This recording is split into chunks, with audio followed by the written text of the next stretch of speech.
ACIM Insights, Lesson 24. I do not perceive my own best interests. When I was growing up, I was often asked the question, what do you want to be when you grow up? What do you want to do with your life? I was given the impression that I needed to decide and that it was my job to decide my likes or dislikes, where I lived, or who I lived with, or what I did with my time. I have thought that this individual life I appear to be leading was up to me and that I could find happiness by deciding on my own. Now I am finding that the opposite is true. I am now learning that it is not my job to decide on my own because I do not perceive my own best interests. I am learning that my job is to step back and go into a place of quiet and ask the Spirit of wholeness in my mind for direction. I am learning to practice remembering that on my own I do not know what my best interests are, but the good news is that there is a source of wisdom and love in my mind that does. As I learn to practice stepping back more and more, I'm finding that this source of inner wisdom does know what my best interests are and will lead me moment by moment to accomplishing my true purpose in this life. I am learning that my real life is in being the love that I am, and this real life never changes and is eternal. In the world of perception, the circumstances of my service does change. The form may change, but the love stays constant. Removing the barriers to my remembering my true identity is my fundamental purpose right now. It begins with remembering that I do not perceive my own best interests. This lesson is helping me recognize that I don't know as much as I think I know. It is helping me open my mind to be teachable. We've all seen little children decide that they want something and demand it, even though that we can see it is not in the child's best interest. The child clearly thinks it is. What is not so clear is that most of the time we are like that little child, demanding that circumstances in our lives be a certain way to make us happy.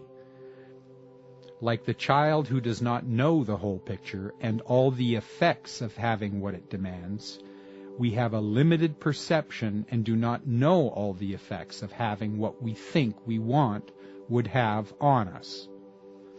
In looking at my life experience, I can see many examples of when I insisted on things being a certain way, only to discover that I was not happy when I had it. There have been times when I had what I thought I wanted, and it appeared to be taken away. It was upsetting to me. But I learned an affirmation years ago that I used many times in situations like those. It was, I can hardly wait to see the good that comes from this. To me, this is another way of saying I do not perceive my own best interests. It is acknowledging that my perception is limited and that if I am willing to listen to my inner teacher, I will receive what is helpful and learn what is helpful. In every situation in which I perceived loss, when I used this affirmation or something like it, great good did come from the experience. Sometimes important turning points in my life. Today's lesson is a great tool to use whatever I believe I know what my best interests are. It is useful when I have believed I have lost. It is also helpful to use when I believe I have what I want to help me open my mind to a greater perception, with Holy Spirit's help. It is a great reminder of the limits of my perception and an opening to let Holy Spirit give me His bigger picture. The more I can do this, the more peace and happiness I will allow in my life. How can I see what is in my best interest with my ego's eyes? I cannot. My best interest is the interest of the one self. That is far beyond the comprehension of the ego. even if it is desired to understand my true self's best interest, which it does not. My ego expectations run amok, here, there, and everywhere like wild creatures, untamed and undisciplined.